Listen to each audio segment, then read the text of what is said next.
culinary delights every Sunday at 7:30 p.m. only on Capital Television.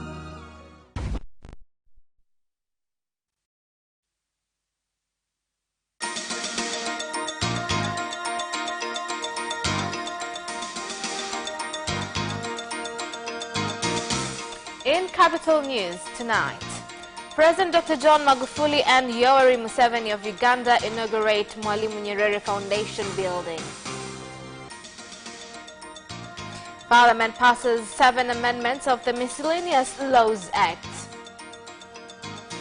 And in sports, CFF says preparations for Sunday's second leg game in World Cup qualifiers between Taifa Stars and Burundi are ready.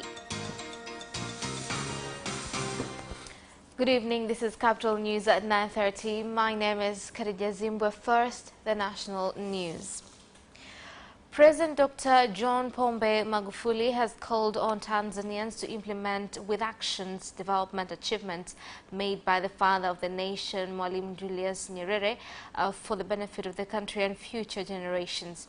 President Magufuli made the statement in Dar es Salaam at the inauguration of the 29th-floor building of Mwalimu Nyerere Foundation, which will have offices, a hotel and university.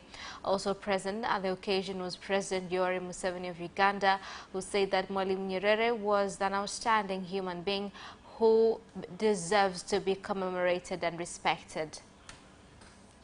Of which I lead will continue to work with you in meeting your institutional objectives. I would like to take this opportunity to promise you that as the current leader in government, I will endeavor to promote all good things and vision left to us by the founding father of our nation, but also by those left behind by consequent leaders who led this country, Mwinyi, Mkapa, and Kikwete, including to promote unity and togetherness and to protect peace and freedom of our nation. We shall not, I repeat, we shall not allow anyone from outside the country to come and decide on our affairs. In addition, I promise to continue the initiative towards economic freedom so we can be self-reliant. By 1900, therefore, the tasks that faced African peoples were the following, in my view.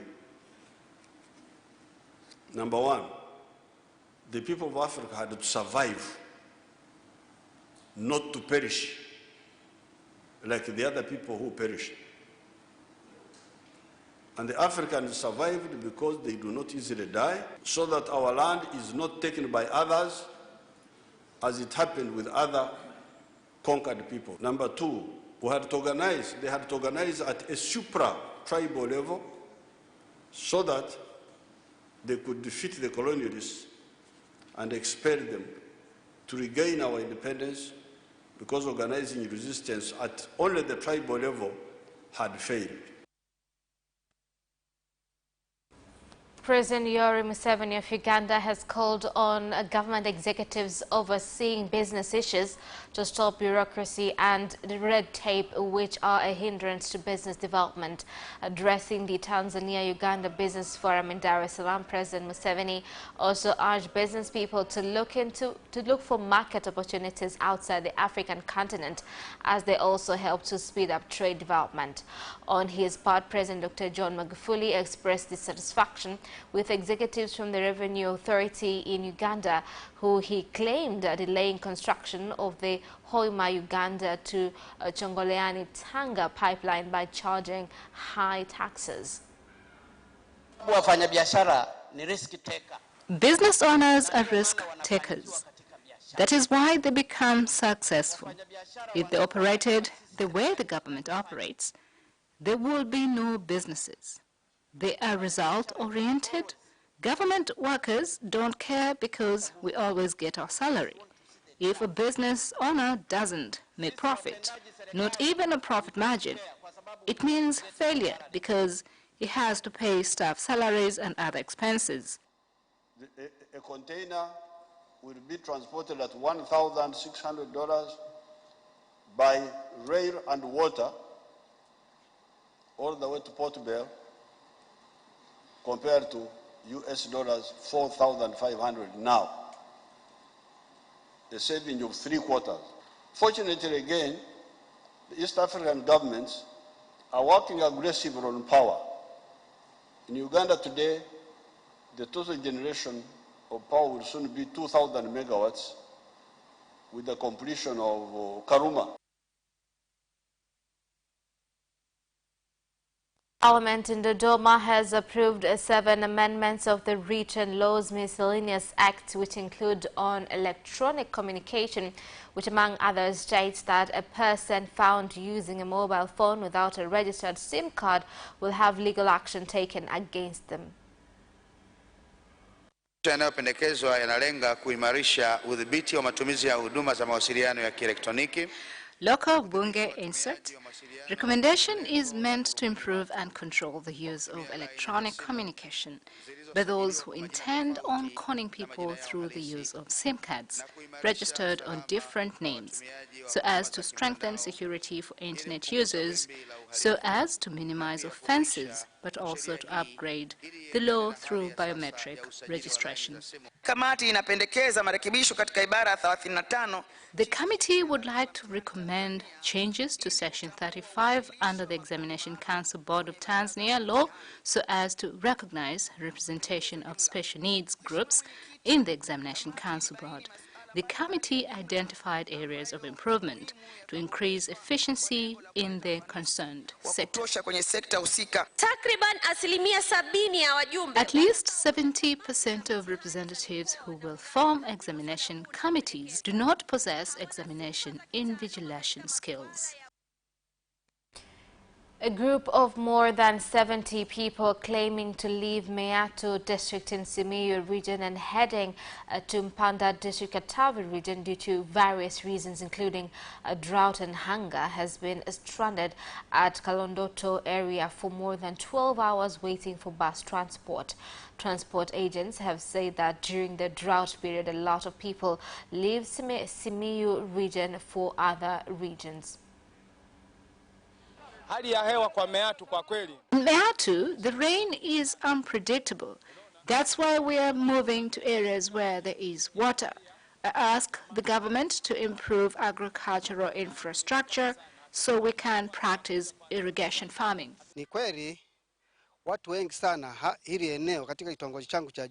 A lot of people are coming to this place to wait for transport. They are leaving because of harsh weather. Security is strong in this area. I've transported 30 passengers moving to Mpanda because the weather in Meatu is not good and are choosing to go and farm in areas with more water. A large part of the district received inadequate rain. As a result, there was less harvest. But if some of the people have decided to move, there is nothing stopping them. Tanzania Revenue Authority from Ilala tax region has seized parts of a gaming machine equipment which, when assembled, can make 500 machines. The parts were brought into the country through Mwalimu Nyerere International Airport without permits. On 26 August, we were informed that there was a cargo ordered by Hachin Han from China to Kilimanjaro passing through Julius Nyerere International Airport. The cargo contained betting machine spare parts. We were informed by airport customs. When we arrived, we carried out an inspection and confirmed that the cargo contained spare parts. We commend Customs and TRA for supporting us in this regard, because we've faced a lot of challenges to control entry of betting machines into the country. The Minister of Energy, Dr. Menad Kalemani, has directed Tanzania Electricity Supply Company, TANESCO, to conduct a study at Msete and Lugenge villages in Njombe region to find the capacity of hydropower project innovated by John Fute and Lainari Ngailo, which produces 28 and 15 kilovolts of electricity. The next stage will be to carry out a research so as to know production capacity in order to start generating electricity. Honorable President has made it accessible. If it is too much, you can pay in installments. There was a time it was just me, but more people have settled since then. I would like to commend the government from the highest level to the leadership in Makete for bringing us electricity. Now we will be able to open hair salons. Now, residents from Majengo, Warden, Mtwara, Mikindani, Municipal Mtwara region have urged a safe and clean environment authority, Mtwasa, to speed up rehabilitation of water pipes which have been removed and pave way for construction of the Mtwara, Tandahimba, Newala to Masasi Road, as many of them have been facing acute shortage of water for nearly 2 months.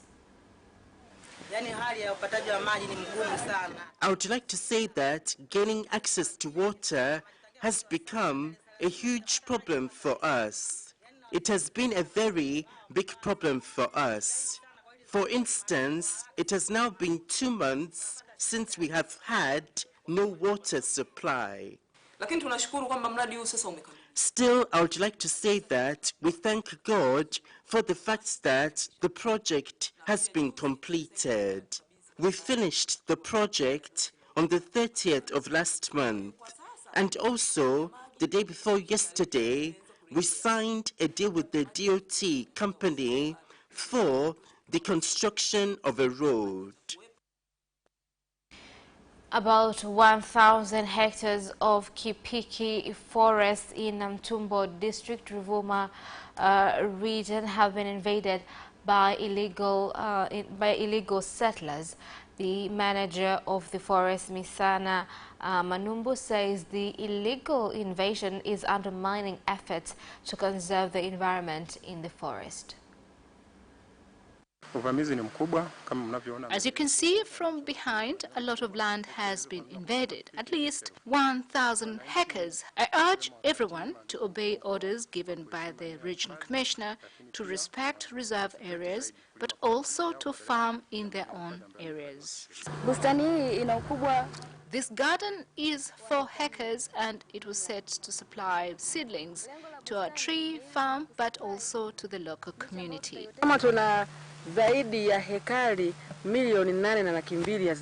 If we have more than 8 million worth of land which has not been cultivated, I don't see why anyone would want to farm on a reserve area. Let them harvest what they've planted this year, but next year let us protect this area so that there is no more farming. And that is the end of national news. International news follows shortly.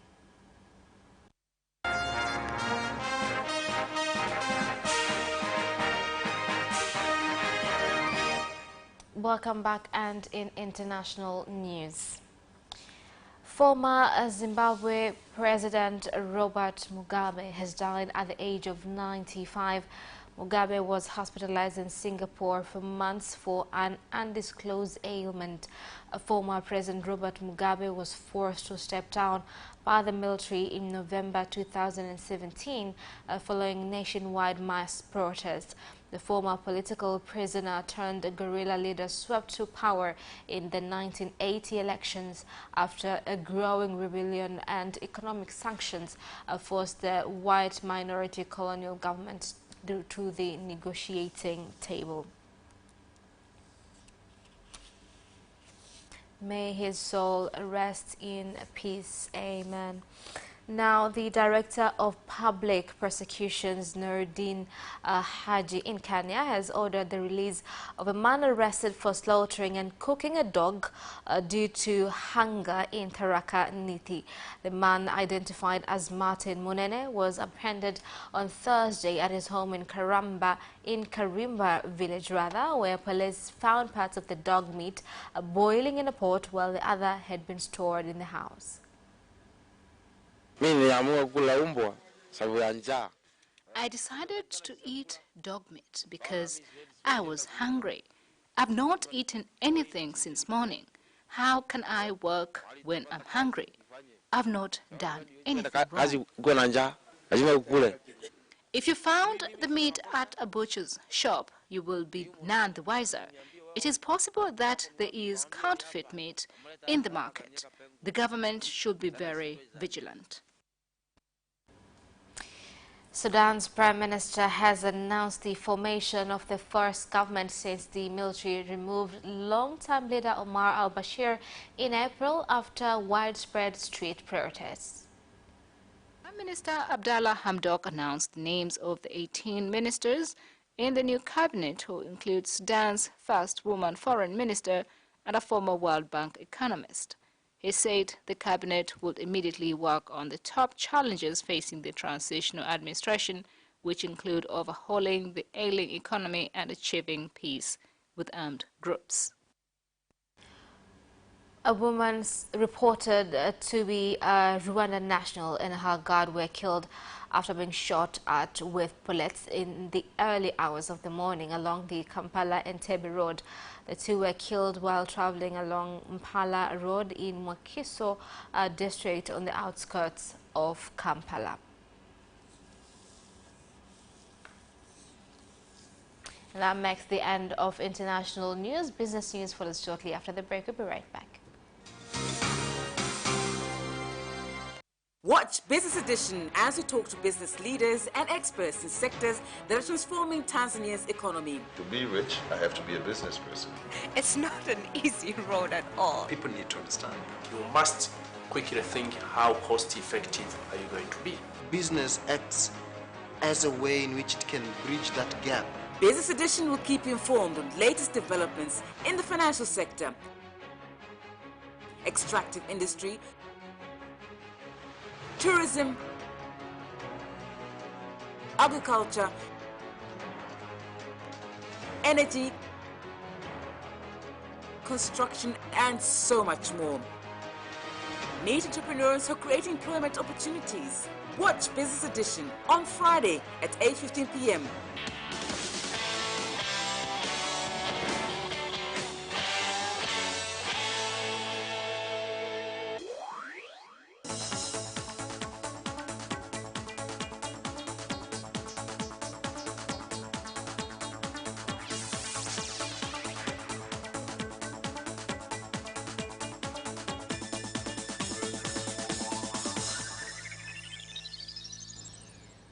And that marks the coming of business news tonight. And tonight we have Tanzania Revenue Authority have seized a consignment of food products smuggled into Kilimanjaro region from neighboring Kenya through Holili border in Rombo district. The goods were smuggled in mini commuter buses and motorcycles and were impounded during an operation along the Holili Moshi Road.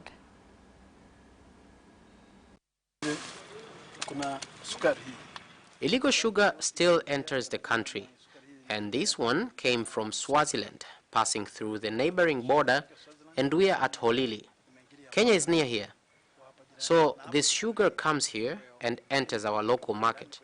You can see the level of illegal activities in our region, especially in this Rombo district, around Holili, Tarakea, until the down road.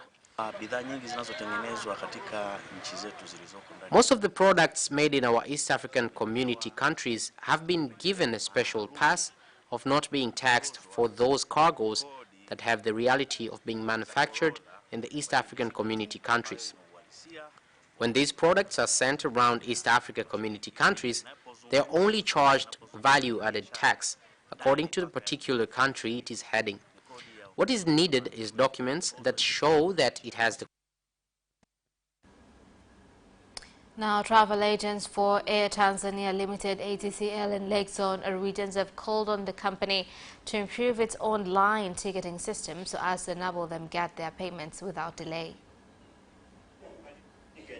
When a customer comes to change a ticket, currently for most of us, there is no area for retrieve. The customer says you should change it for him right there, and he pays you instantly. You cannot hold a seat for the customer to go to the office to take the money.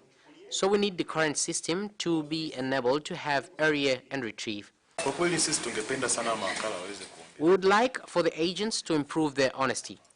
There have been agents who have brought problems in one way or another, but the way I see it now, most of them have changed. They have started to understand the importance of this business. They've started to take business serious. So the way I see it, where we're going, we're proceeding well. What we need mostly from them now is to be able to support in promoting a business. Tourists visiting attractions in the northern zone have expressed satisfaction on measures being taken by the government to improve security, which include establishing 2 vehicle inspection stations. We really like the system here, especially the transportation and the road system. So clean, the highways are so safe and so clean, and it's no bumpy, very well maintained, I would say, and we are really enjoying it. We are really enjoying the way the government has taken care to keep all the sightseeing places so well kept, and most importantly, the regulations you have, and they are so strictly practiced. That's keeping things so wonderful. Tumekamilisha zoezi la kuondoa vumbi. Changamoto kubwa. The challenge that brought inconvenience even to our guests was dust. As you can see, the area is very dusty. What we did is we spread Moram. As you saw, our cars were doing that, and currently the area is safe. There is no dust. But as you can see, at the building we have an information office. I would like to tell our tourism stakeholders that we have not changed the information area. This is just one of the areas for information dissemination. And that is the end of business news. Sports news follows next. Away first time, good start from Bolt. Bolt leading a moment and going away. Gay trying to go with him, and he's going to be dragged through to second place, but he's going to win it by 2 meters. Away first time, good start from Bolt. Bolt leading a moment and going away. Gay trying to go with him, and he's going to be dragged through to second place, but he's going to win it by 2 meters.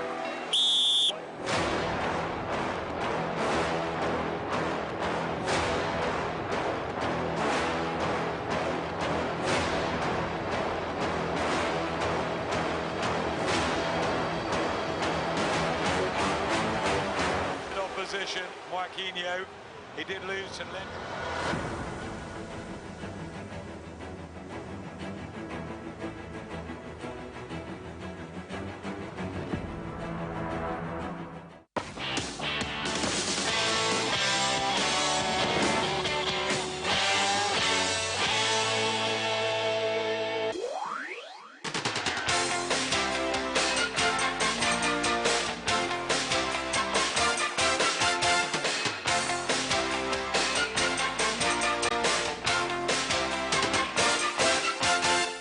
And in sports news, Tanzania Football Federation TFF says preparations for Sunday's second leg game in World Cup qualifiers between Taifa Stars and Burundi on a Sunday are finalized, and has urged fans from all over the country to fill the stadium and support the team. Everyone should perform their responsibilities. The players' work is to play and make sure they score for us to cheer. Our responsibility is to make sure we fill the stadium so our squad can have the 12th man. There has been no instance where the stadium was filled and an opponent left safe. I have never seen that. The mainland Premier League defending champion Simba Sports Club have pledged to get good results in all the local competitions after being eliminated from CAF Championships League. Binadamu unapoweka malengo na mwisho asipofanikiwa.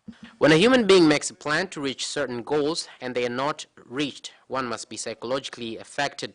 You can see, even our first performance against JKT was not very good. But it is part of learning, and life must continue.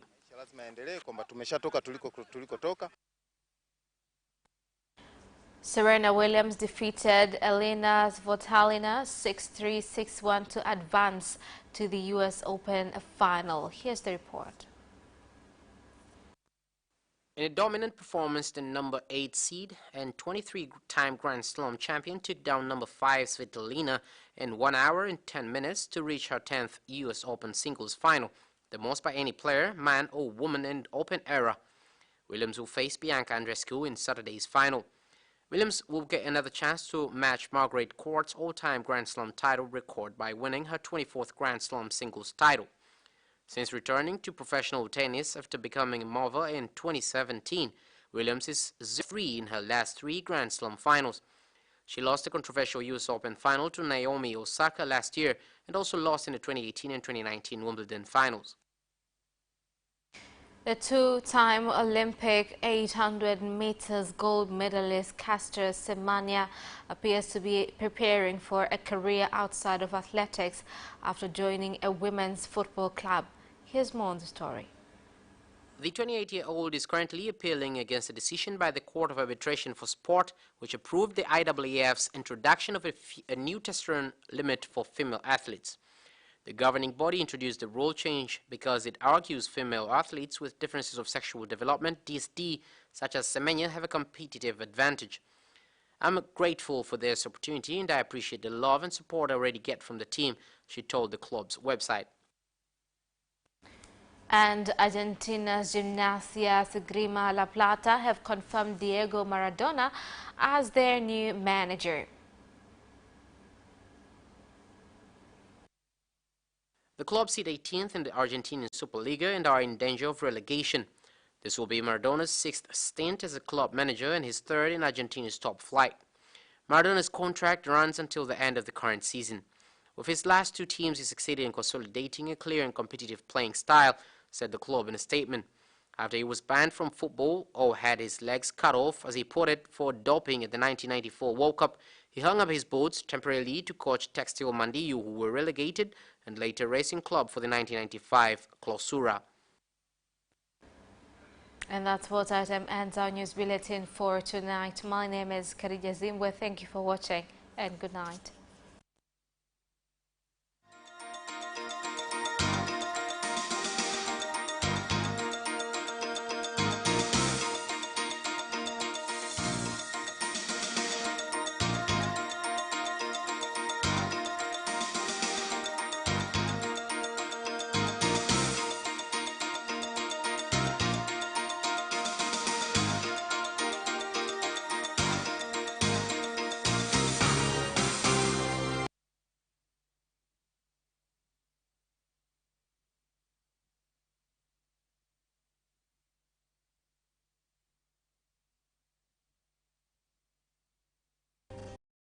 Turkish cuisines is largely the heritage of Ottoman cuisine, which can be described as a fusion and refinement of Central Asian, Middle Eastern, and Balkan cuisines. From Istanbul restaurant, they will show us how to make their popular Adana dish, lahmacun, and the most craved Istanbul pizza. The Sunday on Culinary Delights at 7:30 p.m. only on Capital Television.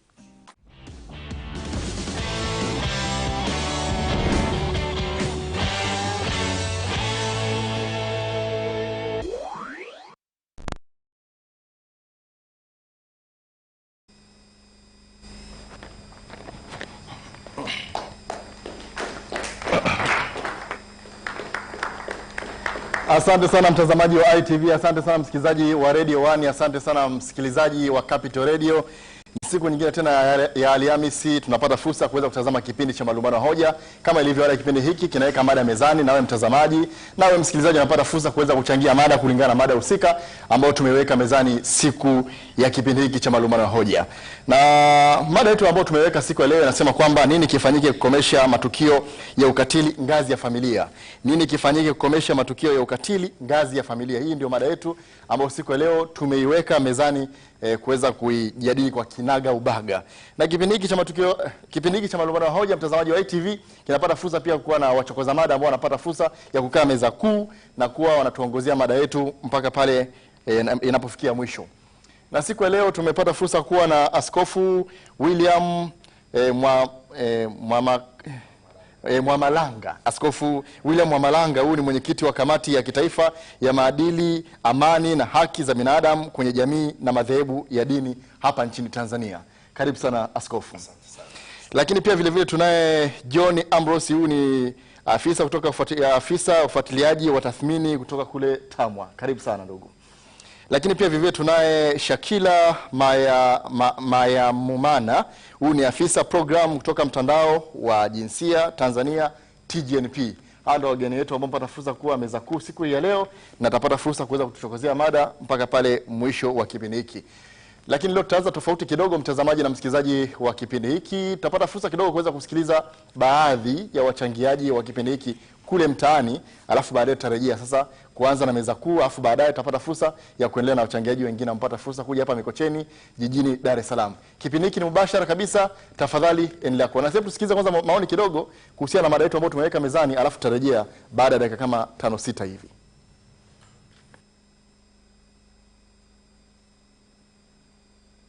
Iko haja kwanza ya jamii nzima kuona kuna umuhimu wa kurudia masuala ya malezi katika ngazi ya familia, kwamba baba na mama wahusike, lakini jamii nzima inapomwona mtoto ione kama ni mtoto wa jamii, sio mtoto wa fulani. Lakini pia kuna haja ya wazazi kutenga muda zaidi kuzungumza na watoto, lakini kwa wale wadogo kabisa miaka 5 kushuka chini, mzazi angalau apate angalau mara 2 au 1 au 3 kwa wiki, amuogeshe mwenyewe ili kumhakikisha mtoto wake yuko salama. Fikira ndio mambo ya msingi sana kwa wakati huu, wakati tunaendelea na maisha ya kufuatia na kuvunja ukatili wa kijinsia katika ngazi ya familia.